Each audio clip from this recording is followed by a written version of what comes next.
All right.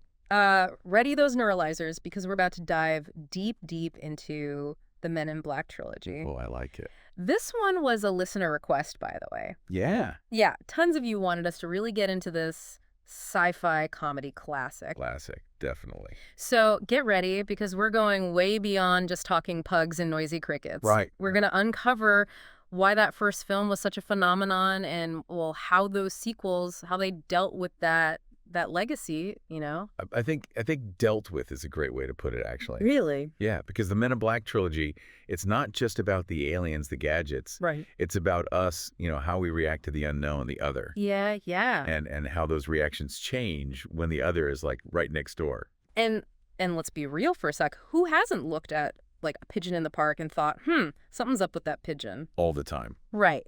But okay, before we get ahead of ourselves, let's rewind back to, what was it, 1997? 97, yep. That first Men in Black, it hits theaters. Will Smith, I mean, his star power is exploding, right? Huge. And then you pair him with the always amazing Tommy Lee Jones, who's playing that super deadpan Agent K. Oh, he's so good. So good. So good. What was it about that time, that specific moment, that blend of elements that made that first film such a phenomenon? It really was lightning in a bottle, I Yeah. mean, you had this huge surge in interest in sci-fi at the time, Oh, yeah? but also this desire for humor, but not just any humor, like smart humor. And the Men in Black, this whole top secret organization policing alien activity on Earth, Right. it tapped into all of that perfectly. Yeah. It was funny, action-packed, and underneath it all, there was this current of genuine wonder. Don't forget about that soundtrack. Oh, how could I forget? Even today, hearing those opening chords Instantly. takes you right back to that cool comedic vibe, Totally. which is really what the film embodies. Right? Exactly. And those practical effects, Oh, come on. that giant cockroach still freaks me out. Oh, it's so good. And to think, like, that's not CGI, it's artistry. Speaking of artistry, Yes. Vincent D'Onofrio as Edgar, the bug-wearing farmer, Oh my God. deserves every award. Yes. The way he's both totally terrifying but also hilarious. Pure genius. He stole every scene, I swear. He did. And it speaks to that balance the film has, right? Right, yeah. This really masterful blend of humor and genuine sci-fi intrigue. Could have gone wrong so easily. Right. You have these wild, outlandish situations like a fight scene with a cephalopod in a morgue. So crazy. But the film never loses its grounding because at its core, it's about J and K's partnership. a classic, right? Yes, the rookie and the veteran. The rule breaker and the by-the-book agent. Exactly. But with alien autopsies Of course. and neuralizers Yeah. just to keep things interesting. Exactly. And it works, this dynamic, because their differences, they're played for laughs, for Yeah. sure. But they also show us what makes a successful partnership. You Yeah. know? Like Jay's impulsiveness. Yeah.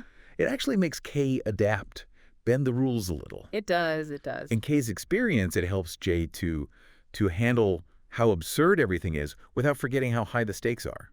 Which, of course, brings us to the sequel, Yeah. Men in Black 2. The sequence. How do you even follow up a film that was so fresh, Right. so original, so of its time? That's the million-dollar question, isn't it? It is. And honestly, Yeah. Men in Black 2, I think it stumbled a little bit trying to recapture that magic. Yeah. I mean, look, I'm not saying MIB2 is like a bad movie. Right. There are definitely some fun parts. Oh, yeah? Like that worm guy at the end always gets a laugh out of me. Yeah, he's pretty great. And the villain's hideout. Oh, visually, very cool. Yeah.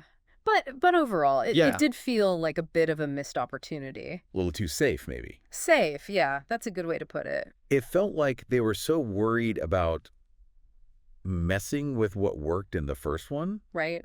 that they kind of missed a chance to go deeper with some of the themes. you know? Yeah, I see what you mean. Like they had Rosario Dawson. Oh, yeah. Amazing actress. She's fantastic. And she's playing Agent Laura, right? Right. This strong, independent woman suddenly thrown into this world, the Men in Black world. Totally. But that whole romantic subplot, yeah. it felt, I don't know, kind of just there. Just kind of tacked on. Exactly. Like they were afraid to really develop it, you know? Yeah. Such a shame. It could have been, this chance to really explore a whole new character. Right. But instead, it fell flat. It did. And then we get Men in Black 3 Okay, yeah. taking a big swing Yeah. with the whole time travel thing. Right, a big swing. So was it a gamble that paid off? What do you think?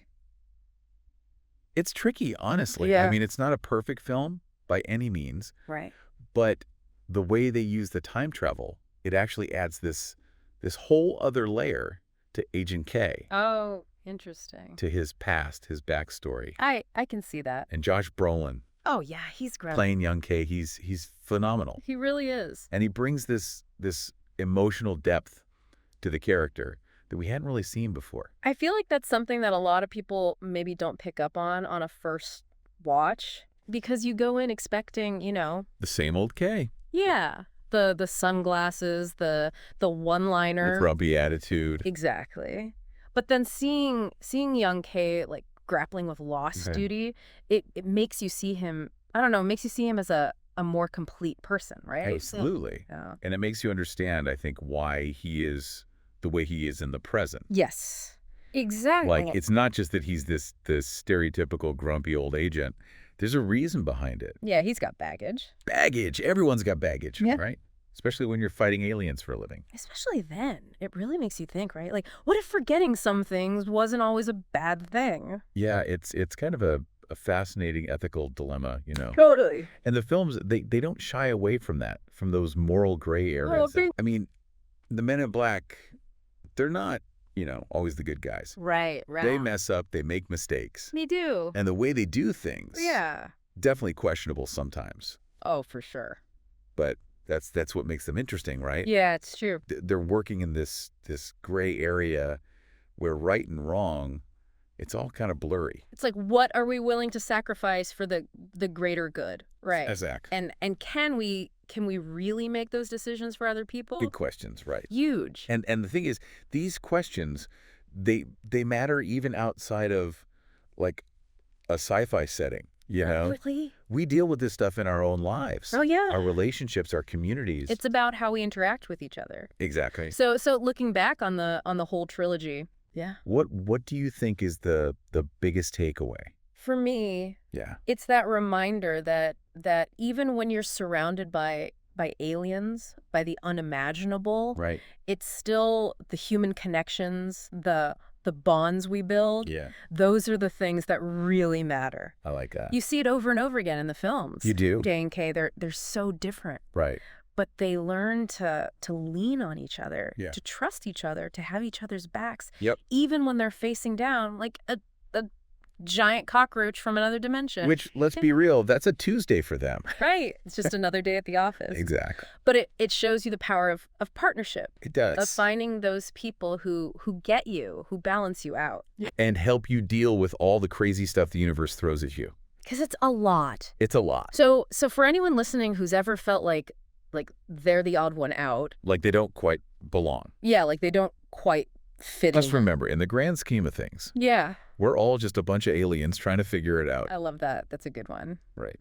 Well, there you have it, folks. That's our deep dive into the Men in Black trilogy. Out of this world, right. It really was. We laughed. We thought about some stuff. Maybe even uncovered a few hidden truths along the way. And hey, you never know. What's that? Next time you see someone in a dark suit and sunglasses, Oh, yeah. especially on a hot day, Yeah. you might just wonder. What are they hiding? Exactly. What's really going on behind those shades? There you go. That's a good place to end it. I think so. Thanks for listening, everybody.